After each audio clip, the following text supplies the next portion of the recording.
बिहार चुनाव नजदीक आते ही सियासी सरगर्मियां तेज होती जा रही हैं। इस बीच प्रधानमंत्री नरेंद्र मोदी ने बिहार वासियों को बड़ी सौगात दी है। 48,500 करोड़ की विकास योजनाओं की झड़ी लगा दी है। साथ ही महागठबंधन पर जमकर प्रहार भी किया। लालू यादव को जंगल राज की याद दिलाई तो कांग्रेस के अस्तित्व पर संकट की बात कही। इसको समझेंगे हम किस तरीके से ऑपरेशन सिंदूर भी आजकल चुनावी सभाओं में गूंज रहा है और इस पर क्या विपक्षी दल सोच रहे हैं। भारतीय जनता पार्टी की रणनीति किस तरह से इस पूरे मामले को लेकर आगे बढ़ रही है या बिहार चुनाव को लेकर आगे बढ़ रही है। सारी चीजें समझेंगे 5 की पड़ताल में, लेकिन उससे पहले छोटी सी रिपोर्ट। शांति, सुरक्षा, शिक्षा और विकास गांव-गांव तक बिना रुकावट के पहुंचेंगे। बिहार में प्रधानमंत्री नरेंद्र मोदी का मेगा शो देखने को मिला। मोदी के नारों के बीच पीएम मोदी ने जन सैलाब का हृदय से अभिनंदन किया तो नीतीश कुमार ने पीएम मोदी का अलग अंदाज में आभार जताया। पीएम मोदी ने महागठबंधन की जड़ों पर प्रहार किया। लालू यादव के सामाजिक न्याय को झूठा करार दिया, जनता के साथ विश्वासघात बताया। साथ ही बिहार में जमीनी हकीकत के लिए कांग्रेस को आईना दिखाया।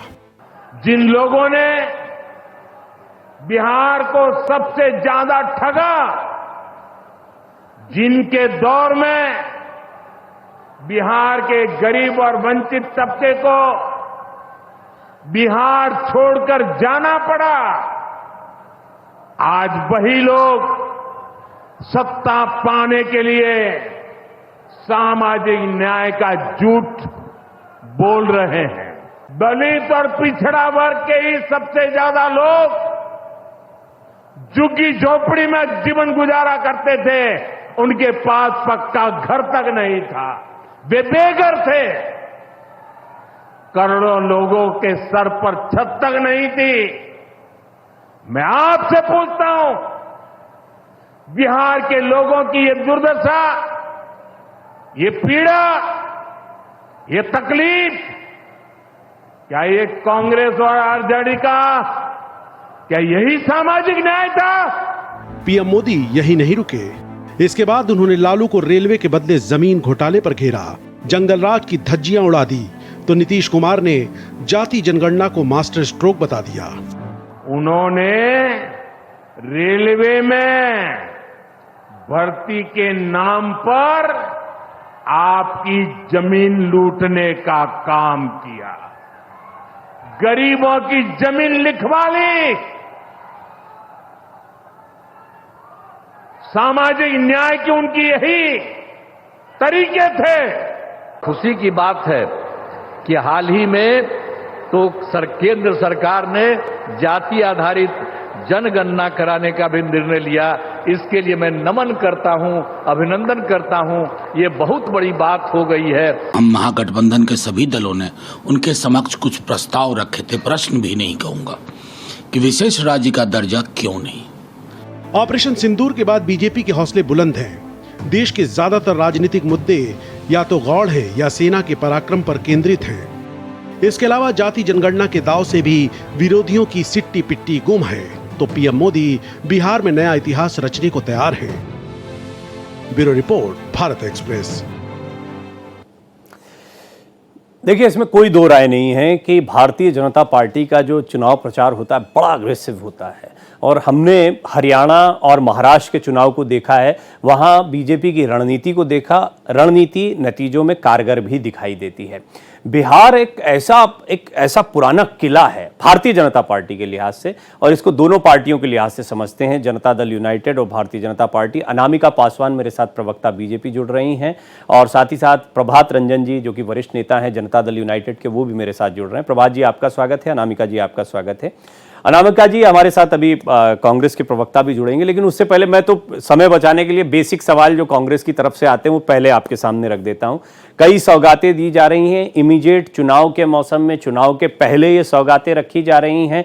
दूसरा, एक तरफ पुल गिरने की घटनाएं होती हैं, दूसरी तरफ ये शिलान्यास किए जाते हैं, निर्माण कार्य नहीं हो रहा, चीजों को बताया ज्यादा जा रहा है। मैं रोज बात करता हूं, कांग्रेस की तरफ से कुछ बेसिक सवाल आते हैं, शुरुआत इन्हीं सवालों के जवाब से करते हैं। देखिए, कांग्रेस वालों ने जो किया है देश के साथ, ये सभी के सामने जग जाहिर है।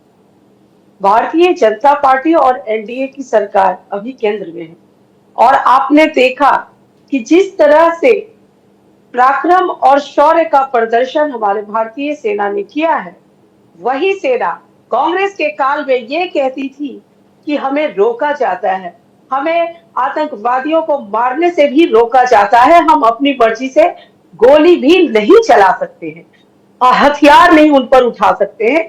तो आप अंदाजा लगा सकते हैं कि उस समय के भारत और इस समय के भारत में बहुत अंतर है। जिस तरह से अभी ऑपरेशन सिंदूर हुआ और उसका सफल प्रदर्शन हुआ और भारत की वो महिलाएं जिन्होंने अपने सिंदूर को खोया है, वह इसको देखकर कुछ तो उन्हें शांति मिली है। लेकिन कांग्रेस के काल में क्या होता था ये आपने भी देखा है। 1971 की लड़ाई में किस प्रकार इंदिरा गांधी ने, जब वो तत्कालीन प्रधानमंत्री थी, उन्होंने क्या किया था, 92,000 सैनिकों को पकड़ा था, पाकिस्तानी थे वो, और उन्हें बढ़िया से खिला पिलाकर गेस्ट की तरह रखा और फिर उन्हें रवाना कर दिया पाकिस्तान। लेकिन अब वो नहीं होने वाला है। यह भारत वह भारत नहीं है। और कांग्रेस क्या दलील दे रही है, वो आज गिन लेना भाई, बिहार में जितने पुल है, अगर कांग्रेस की ताकत है तो वो गिन कर दिखा दे। आप पूरे बिहार की तो छोड़िए, पटना की बात करती हूं मैं कि पटना में कितने पुल बने एनडीए की सरकार में, वो गिन नहीं सकते हैं। और वो पुल की बात करते हैं, वो शिक्षा और स्वास्थ्य की बात करते हैं। उन्हीं राजद और कांग्रेस की वजह से ही पलायन का मुद्दा हुआ है, नहीं तो पहले ऐसा नहीं था। और अब बहुत सारे रोजगार के साधन और सृजन किए गए हैं सरकारी नौकरियों को, जिन्हें आपने देखा। वो कहते हैं कि चुनावी मुद्दा। मैं पूछना चाहती हूँ कांग्रेस से कि इस बार का जो केंद्रीय बजट था उसमें बिहार के नाम से ही बजट जाना जा रहा है। उनको ये दिख नहीं रहा है, वो ये देख नहीं पा रहे हैं। वो विशेष राज्य के दर्जे की मांग रखते हैं, उसको पूरा करने को कहते हैं। लेकिन अगर आप देखेंगे तो जितनी सौगातें बिहार को मिली हैं वो विशेष ठीक है, राज्य कुल के मिलाकर दर्जे सिर्फ से चुनावी दौर में नहीं, पहले से ही बिहार पर फोकस रहा है। आपने क्योंकि सवाल बिल्कुल रखा, आपने बिहार को माननीय प्रधानमंत्री एक एक करके, अब अनामिका जी बाकी, भाषण में कहा। जी बाकी के गेस्ट भी शामिल कर लें। हम प्रभात रंजन जी तो हैं ही, राजेश राठौड़ साहब भी मेरे साथ जुड़ गए हैं, चेयरमैन हैं मीडिया कम्युनिकेशन बिहार कांग्रेस के। राजेश जी आपका भी स्वागत है।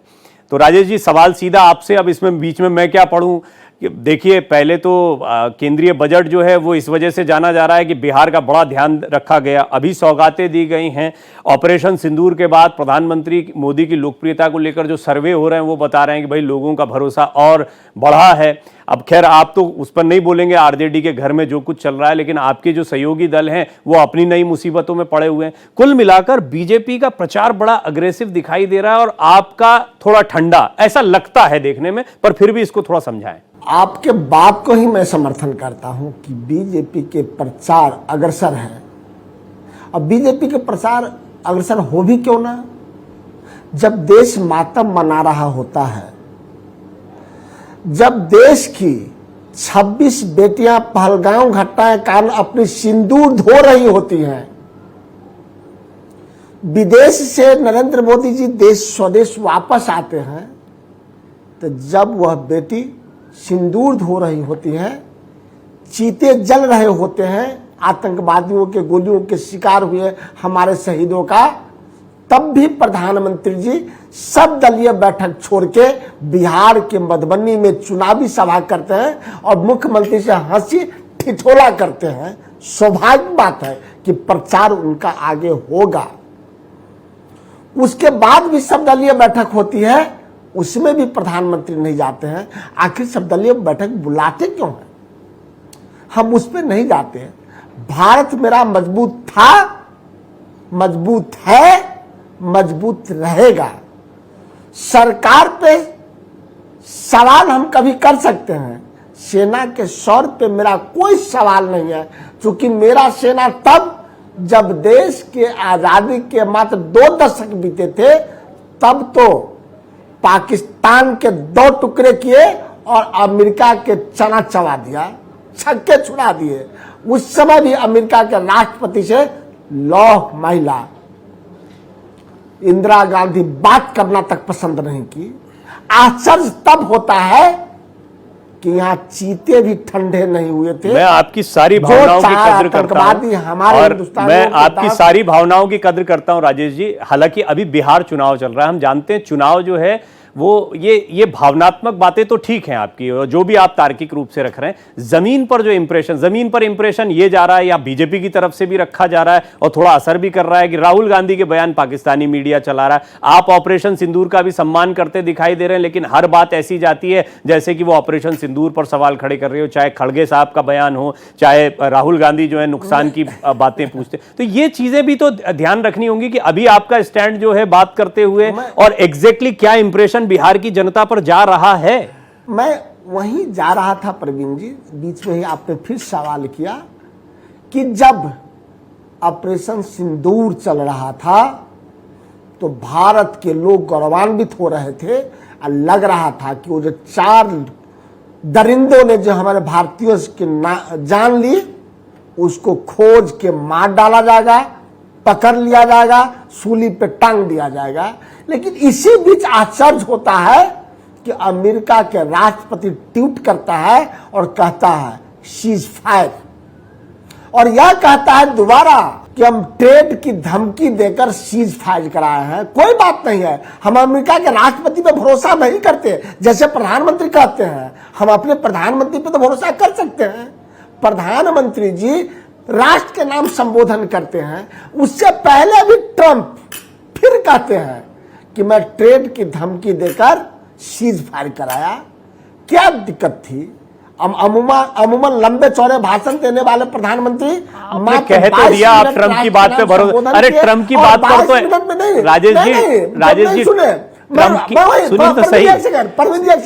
राजेश जी ये बात कई दिनों से हम कर रहे हैं ना। मेरा ये कहना है, आपने खुद कहा आप ट्रंप की बात पे भरोसा नहीं कर। अरे ट्रंप की बात पे एलन मस्क भरोसा नहीं करे, आप लोग क्यों परेशान हो रहे हैं? ट्रंप को क्या बिहार में लाएंगे? क्या असर करेगा क्या जमीन पे? ट्रंप तो नरेंद्र मोदी को ले गए थे अमेरिका प्रचार कराने। ठीक है, जो भी हुआ, ये बिहार चुनाव में क्या आपका मुद्दा रहेगा? कांग्रेस का मुद्दा ट्रंप रहेंगे क्या? मैं वही आ रहा हूं, मेरी बात को नहीं खत्म होने देते हैं। मुझे भरोसा अब देश नरेंद्र मोदी पे नहीं हो सकता, लेकिन भारत का प्रधानमंत्री पे हो सकता था। लेकिन भारत के प्रधानमंत्री ने 22 मिनट के संबोधन में ट्रंप का नाम तक नहीं लिया। तब भारत के लोग मायूस हुए कि आखिर प्रधानमंत्री नरेंद्र मोदी ऐसे क्यों है कि ट्रंप का नाम तक नहीं ले पाते। अब पूरा भारत प्रधानमंत्री के इन फैसलों से मायूस। ठीक है, चलिए मैं आपके ये सवाल है कई बार मैंने लिया, अनामिका जी सुन रही हैं, उनसे दोबारा लूंगा। प्रभात जी भी मेरे साथ मौजूद हैं। प्रभात जी डेफिनेटली अभी जो कुछ राजेश जी कह रहे हैं उससे कई बातें निकल कर आएंगी, लेकिन मेरा एक सीधा सवाल आपसे है, क्योंकि आप जनता दल यूनाइटेड का प्रतिनिधित्व कर रहे हैं और फिर ऐसा भी कहते हैं कांग्रेस के हमारे साथी कि 2-2 हो जाते हैं, एक तरफ से हम अकेले रहते हैं। मैं आपसे थोड़ा डिफरेंट सवाल रखता हूं। प्रधानमंत्री मोदी की लोकप्रियता, ऑपरेशन सिंदूर की सफलता, ये काम आएगी या नीतीश कुमार का चेहरा और नीतीश कुमार का पुरानी छवि और काम आएगा? देखिए, एनडीए का जो गठबंधन है वह एक मजबूत रूप से अपने साथ में अपने साथियों के साथ वह चुनावी रैली कर रही है और चुनाव लोगों को मिलजुल के ही लड़ना है। तो ऑपरेशन सिंदूर सेना के द्वारा किया गया और वह एक निहायत ही आवश्यक फैसला था जो किया गया, क्योंकि जो पुलवामा में हुआ वह और उसके बाद तो वह एक सराहनीय फैसला था और सेना वहाँ पे आक्रमण करके आई और जीत करके आई। सीज फायर होना, चुनाव में अनर्गल प्रलाप करना या एक अलग तरह का मुद्दा है। जहाँ तक आपका सवाल है कि तो दोनों नरेंद्र मोदी जी की जो नेतृत्वकर्ता और नीतीश कुमार का जो संगठन शैली है और उनका जो कार्य है बिहार में, यह दोनों मिलकर के चुनाव लड़ रहा है। हमारे साथ लोजपा रामविलास भी हैं, हम के भी हैं, तो सब कोई साथ में मिलकर चुनाव लड़ रहे हैं और हम लोग एक एजेंडा तय करके चुनाव लड़ेंगे। तो मुख्यमंत्री नीतीश कुमार जी होंगे? चेहरा मतलब नीतीश कुमार ही चेहरा है। अनामिका जी, नीतीश कुमार जी चेहरा हैं? जी बिल्कुल नीतीश कुमार ही चेहरा है। बिहार के नेतृत्वकर्ता माननीय मुख्यमंत्री जी ही हैं और वही रहेंगे। ठीक है, ये सवाल पूछना ही बेकार है। ठीक है, ये सवाल इसलिए क्योंकि अब बिहार की सियासत में प्रशांत किशोर हालांकि प्रशांत किशोर से आप लोगों का क्या लेना देना, पर वो कल चुनौती दे रहे थे कि बीजेपी जरा उनका चेहरा रखकर देखे, उनको आगे कर रखे। खैर ये अरे प्रशांत किशोर जी को कितने लोग स्वीकार कर रहे हैं बिहार में, ये तो चुनाव में पता ही चल जाएगा ना। बहुत सारे चुनावी मेढक आते हैं बरसात में, तो वो भी आए हैं, जैसे आए हैं वैसे ही चले जाए। ठीक है, छोड़ते हैं उनको, क्योंकि उनका प्रतिनिधित्व करने के लिए अभी यहाँ कोई नहीं है। लेकिन राजेश जी ने जो सवाल उठाए हैं, उनका ये कहना है कि एक तो ऑपरेशन सिंदूर को जो है पूरी तरह से पॉलिटिसाइज कर दिया गया है, राजनीतिकरण कर दिया गया है। ठीक है, सेना के शौर्य का विषय था, लेकिन उसको चुनाव में उतार देना, चुनाव में उसको मुद्दा बनाना, कहीं सिंदूरदानी बांटी जा रही है, कहीं इसको बार बार रखा जा, ये सारी चीजें ऐसा बताती हैं कि इसका राजनीतिक लाभ ज्यादा है। राजेश राठौर जी हमें ये बता दे कि इनके जो प्रधानमंत्री थे कांग्रेस काल के, कितने प्रधानमंत्री ने पाकिस्तान में घुसकर आतंकवादियों को मारा है? जरा बता दे, कोई भी प्रधानमंत्री हो जो ऐसा ठोस निर्णय लिए हो पाकिस्तान के आतंकवादियों के खिलाफ में। और ये जो इंदिरा गांधी के लौ महिला का गाना गा रहे हैं राजेश जी, पाकिस्तान को 2 भाग में बंटवाया, तो वही 2 भाग है, एक बांग्लादेश जो घुसपैठिए को भारत में भेज रहा है, और एक ये पाकिस्तान जो आप ही के प्रधानमंत्री ने खड़ा किया है पाकिस्तान को अलग देश बनाकर, वहां से आतंकवादी आ रहे हैं। तो और आप कहते हैं कि आपकी प्रधानमंत्री भावनाओं की कद्र करती थी कि देश की भावना क्या है, तो अपना वो इमरजेंसी का काल याद कर लीजिए कि उस समय देश की भावना क्या थी, किस तरह से इंदिरा गांधी ने देश की भावना को तार-तार किया था। भूल गए हैं वो काल। और ये आरजेडी वाले आज नेता बनते हैं, लालू जी आप ही का विरोध करके वो नेता बने थे, और आज आप उनके गोद में बैठे हुए हैं। ये आपकी राजनीति है। आप लोग देश का कितना सम्मान किए हैं सब लोग जानते हैं। आज अगर पीओके का विवाद है तो वो आपके प्रधानमंत्री का देन है। आज हमारी बहुत सारी जमीनें चीन को चली गई, वो आपके नेहरू चाचा का ही देन है। ये भारतीयों का देन नहीं है। आप लोगों ने तो पाकिस्तान को दामाद बनाकर रखा, उसके आतंकवादियों की इतनी आवभगत की है, सारा देश इस बात को समझता है। और आज आप बात कर रहे हैं, आप बात करने से पहले तो सोचिए राजेश जी आप क्या बोल रहे हैं। और ऑपरेशन सिंदूर का हमने पराक्रम और उसके शौर्य जो हमारी सेना ने करके दिखाया है, उसके अभिनंदन के लिए, उसके हौसला अफजाई के लिए हम तिरंगा लेकर आगे बढ़ रहे हैं। भाजपा का झंडा नहीं लेकर घूम रहे थे, आपने देखा नहीं था, ही थे ये। हम देश के उन सच्चे सिपाहियों को सलाम कर रहे थे। ठीक है, हमारे सैनिक वहां मौजूद नहीं थे, लेकिन हमारे माननीय प्रधानमंत्री जो इस देश के नेतृत्व करता है, हम उनका अभिवादन कर रहे थे। साथ ही साथ हम सैनिकों के पराक्रम और शौर्य का अभिवादन कर रहे थे। ये बात आपको कभी समझ में नहीं आएगी राजेश जी। इतिहास से कैसे पीछा छुड़ाएंगे राजेश जी, आप कई सवाल खड़े करते हैं, लेकिन ठीक है अनामिका जी मैं आपको टोका ही नहीं ना, राजेश जी ने टोका, तो उनकी बात को भी सुन लेते हैं राजेश जी। और अब ये ओपन रहेगा मंच, अगर कोई आपको बात आपत्तिजनक लगे तो आप लोग बोल सकते हैं। लेकिन राजेश जी ये बात तो सही है कि सेना का शौर्य देखने को मिला, इसमें भी कोई दो राय नहीं है कि सेना हमारे यहाँ पाकिस्तान की सेना की तरह नहीं है, वो सरकार की इच्छा शक्ति से चलती है। और अगर ऑपरेशन सिंदूर, जैसा आपने कहा, पूरा सम्मान है, कामयाब है, कांग्रेस का स्टैंड भी मैं देख रहा हूं कि यही है, तो ऑपरेशन सिंदूर की कामयाबी का श्रेय क्यों नहीं जाएगा केंद्र सरकार को, क्यों नहीं जाएगा सरकार की इच्छा शक्ति को, और क्यों नहीं लेगी सरकार इसका श्रेय? कि बिन बुलाए बिरयानी लपकने कौन गया था पाकिस्तान? ऐसा किसी प्रधानमंत्री का नाम बता दीजिए कि बिन बुलाए बिरयानी लपकने कौन प्रधानमंत्री गए थे पाकिस्तान, उनका नाम बताइए। नंबर 1। नंबर 2, सेना के शौर्य पे गर्व था, है और रहेगा, लेकिन इतने कमजोर प्रधानमंत्री जो अमेरिका का नाम तक नहीं ले सकता, वैसे प्रधानमंत्री पे मुझे सवाल रहेगा कि 22 मिनट के संबोधन में अमेरिका के नाम तक नहीं ले पाए, ट्रंप का नाम तक नहीं ले पाए। ऐसा प्रधानमंत्री भारत ने नहीं चुना था। भारत का प्रधानमंत्री दुनिया को आंख दिखाने वाला होता है। यह प्रधानमंत्री 90 देशों की यात्रा कर लिया। जब मामला आई पाकिस्तान से दो टुक करने की, तो किसी एक देश का नाम बताएं जो इनके साथ खड़े थे। पूरी दुनिया। हम अंतरराष्ट्रीय मुद्दों की बात करें। देखिए, आप राष्ट्रीय सुरक्षा की बात करते, पर यहाँ करेक्ट करूं मैं आपको, पूरी दुनिया भारत के साथ खड़ी थी। आपको वो बयान याद नहीं है जो अमेरिका की तरफ से आया कि हम आतंकवाद की लड़ाई में भारत के साथ में रशिया ने, यहां तक कि इनफैक्ट चीन ने अपनी तरफ से ऑफिशियल स्टेटमेंट दिया। अरे ऐसा क्या बात करते हैं, चीन पाकिस्तान के साथ खड़ा था, आप ऐसी बात करते हैं। आपने कहा किसी एक आवाज नहीं आई, मैं आपको एक दोनों बराबर है, मैं आपको एक स्टेटमेंट बता रहा हूं। नहीं गलत, परवीन जी वो स्टेटमेंट अमेरिका ने कहा कि मेरे लिए पाकिस्तान हिंदुस्तान दोनों बराबर, कैसे हो सकता है? पाकिस्तान आतंक का पोषक है, वो हिंदुस्तान की बराबरी नहीं कर सकता। हाँ ठीक है, ये एक पॉइंट है, मैं इसको बीजेपी के सामने रखता रहा हूं, मैं इस पॉइंट को रखता रहा हूं। हालांकि ये नल एंड वॉइड तब हो गया, ये पॉइंट तब खत्म हो गया राजेश जी, जब डॉक्टर एस जयशंकर ने नीदरलैंड्स में, डॉक्टर एस जयशंकर ने साफ साफ ये कह दिया। आप बार बार कह रहे हैं कि जयशंकर, जी जयशंकर की बात करते हैं, जयशंकर ने तो अंग्रेजी में बोला था कि हमला से पहले मैंने पाकिस्तान को बता दिया था। आप जयशंकर के किस बात पे मैं भरोसा करूं? दूसरा, आप बिहार चुनाव पे आते हैं, अभी चर्चा सुन रहे थे बहन अनामिका जी का, आरजेडी को भी कोस रहे थे, शायद अनामिका जी जानते भी होंगे कि उनके पिताजी आरजेडी से ही राज्यसभा सदस्य हुए थे। एक दूसरा कि बिहार की बजट की बात हो रही, बिहार को बहुत मिला, बिहार को 2024-25 के बजट में 58,900 करोड़ रुपया मिला होगा, आपके कंप्यूटर पर डिटेल है, पढ़ लीजिए। और इस बार 59,000 करोड़ मिला, कितना बढ़ोतरी हुआ? 100 करोड़ का।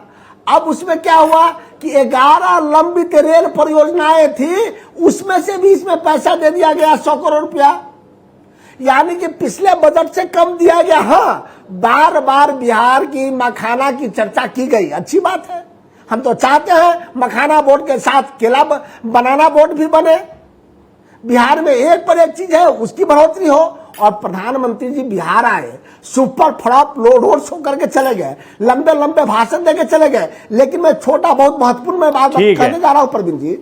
आज से 6 दिन पहले दिल्ली में शासी परिषदों की बैठक हुई, उस बैठक से पूर्व बिहार सरकार ने नीति आयोग और भारत सरकार को पत्र लिखा कि बिहार के विकास तब तक संभव नहीं है जब तक केंद्र प्रायोजित योजनाओं में 90% अंशदान भारत सरकार न दे। चूंकि पहले की सरकार 75 से 90% तक अंशदान देती थी, वर्तमान सरकार 60 और 40। ठीक है राजेश जी, थोड़ा शॉर्ट में, फिर समय की सीमा रहेगी। बाकी मेहमान अनामिका जी जवाब फास्ट। प्रभात जी आप कुछ कहना चाह रहे थे लेकिन डायरेक्ट सवाल है, जरा ले लेते। राजेश जी एक समय सीमित रहेगा, फिर जवाब नहीं आ पाएगा। इनसे पूछिए कि कांग्रेस काल में ही एक कानून बने थे कि जब कोई देश युद्ध विराम के लिए बोल दे कि सीज फायर हो और उसके लिए गिरगिराए, पाकिस्तान के डीजीएमओ ने गिरगिरा कर हमारे डीजीएमओ से कहा, और वो सीज फायर का मतलब युद्ध विराम नहीं होता है। ये आप राजेश राठौर जी को लीजिए, और कुछ भारत के कानून और कुछ वैसे कानून है जिसे निभाना पड़ता है। और भारत के किसी कानून में नहीं है कि मेरे देश की मध्यस्थता कोई और करेगा। भारत आपको नहीं है, बंद नहीं हुआ, पढ़ के आइए, थोड़ा पढ़ के आइए, आपके पिताजी पढ़े लिखे हैं। जिस तरह की बातें करते हैं ट्रम्प का, अरे बातें करते हैं, भारत के किस कानून में है जो ट्वीट किया सीज फायर की सूचना समय नहीं अमेरिका के राष्ट्रपति ट्रम्प ने किस कानून में भारत किया, ये बताइए। ये भी नहीं मालूम है, प्रधानमंत्री ट्रम्प का नाम नहीं ले सकते। आप जिस तरह अभी आपने क्या कहते हैं कि हमारे पिता को राज्यसभा भेजा था रानी जी ने, पर कितने दिनों के लिए? 9 महीने के लिए, और 9 महीना में 300 क्वेश्चन पूछा भाजपा का भेजा, भाजपा का भेजा, उसके बाद भाजपा का भेजा कि दोबारा इस व्यक्ति को सदन में नहीं भेजना, भाजपा का भेजा, दलितों की सिर्फ राजनीति करते हैं। ठीक है, हमारे साथ देखिए प्रभात जी भी मौजूद है। प्रभात जी कुछ कहना चाह रहे थे। प्रभात जी थोड़ा सा आप जो योजनाओं के विषय में राजेश जी ने सवाल उठाए हैं फंडिंग, उस पर थोड़ा आप अपनी टिप्पणी रखें। ये विकास परियोजनाओं को कैसे जस्टिफाई करते हैं, जो प्रभात रंजन जी ने सवाल उठाए। कांग्रेस बिहार में कितनी सीटों पे चुनाव लड़ रही है? अच्छा, ये आपका सवाल है। कांग्रेस बिहार में कितनी सीटों पे चुनाव लड़ रही है? प्रधानमंत्री जी बिरयानी खाने गए थे, बार बार ये लोग कहते हैं पता नहीं कौन सा तकिया कलाम है। उनको पता होना चाहिए कि प्रधानमंत्री जी शाकाहारी हैं, प्रधानमंत्री आवास में खाना तो वो बिरयानी खाने क्यों जाएंगे? या तो एक देश के प्रधानमंत्री का दूसरे देश के प्रधानमंत्री के साथ व्यक्तिगत रिश्ता था और व्यक्तिगत इनविटेशन पर वह पहुंचे। बाद में लोग क्या कहते हैं, या तो एक राजनीति है, दोनों देशों की अपनी राजनीति, वहाँ के अपने अपने लोग हैं, वहाँ के राजनेताओं का अपना अपना बयान है। पहले राजेश जी अब यह बताएं कि कांग्रेस कितनी सीटों पे बिहार में लड़ेगी, आप ये बताइए ना, जेडीयू उतने कितनी सीट दे रही है? आप ये बताइए ना कि नवाज, अब मैं बता रहा हूं, पहले आप ये बताइए कि नवाज शरीफ आपकी आवाज आ नहीं पा रही है हमारे पास, खेले थे कि स्कूल में पढ़े थे? आप ये बताइए कि नवाज शरीफ के साथ नरेंद्र मोदी जी गुल्ली डंडा खेले थे, कि कितकित खेले थे, कि क्रिकेट खेले थे, कि क्लास में पढ़े थे, कि व्यक्तिगत रिश्ता हो गया? पाकिस्तान गए नहीं, व्यक्तिगत रिश्ता हो गया, प्रधानमंत्री बने, अब बिरयानी ठीक है, पता नहीं मुझे तो आपकी, राजेश जी आपने जब अभी आपने जो बजट वाली बात कही, आपने विकास परियोजनाओं की बात कही, वो समझ में आता है, लेकिन मुझे नहीं पता ऑपरेशन सिंदूर, नो डाउट इसको भारतीय जनता पार्टी न सिर्फ बिहार चुनाव में, बंगाल चुनाव में एक कामयाबी के तौर पर रख रही है। आप लोग इसको काउंटर करके कितना ट्रैक्शन जनरेट कर पाएंगे, कितना फायदा ले पाएंगे, आने वाला समय आपकी रणनीति है, आप लोग खूब अच्छे जानकार है राजनीति करेगी, जनता काउंटर करेगी, ठीक है, वो आप देखते हैं कितना जचा पाते हैं। जनता देगी जवाब राजेश जी आपको आगामी चुनाव में, बिहार की जनता बड़ी प्रबुद्ध है। देखिए, बिहार के चुनाव में सिर्फ ऑपरेशन सिंदूर एक मामला नहीं होगा। ऑपरेशन सिंदूर अभी तुरंत हुआ है, तुरंत का घटना है, और प्रधानमंत्री जी जाएंगे, चाहे जो भी विपक्ष का भी नेता है, उसकी एक चर्चा करता है कि आखिर ये ठीक है। मुझे एक बात तो समझ में आ गई, फैसले पे ही हम लोग चुनाव, आज की चर्चा में समझ में आ गया कि बिहार में मुद्दे क्या है, कांग्रेस के मुद्दे क्या है, और मुझे ऐसा लगता है कि अभी आने वाले दिनों में जब तक चुनाव की तारीखें आती हैं, इन मुद्दों को थोड़ा और डेवलप होने में, कि कौन सा सेंस या कौन सी बात है जो जनता को बहुत जज्ब कर रही है, जनता जिसको हाथों हाथ ले रही है, उस पर सभी का ध्यान रहेगा। बहुत मैं बात करता रहूंगा, आगे भी प्रभात जी जुड़ेंगे, हम लोग राजेश जी जुड़ेंगे, अनामिका जी फिर जुड़ेंगे, बात करते रहेंगे। अभी तो बिहार चुनाव के दौरान खूब बात करनी है। बहुत बहुत धन्यवाद आपका यहाँ 5 की पड़ताल में जुड़ने के लिए। अनामिका पासवान जी आपका धन्यवाद, राजेश राठौर जी आपका धन्यवाद, प्रभात रंजन जी आपका धन्यवाद।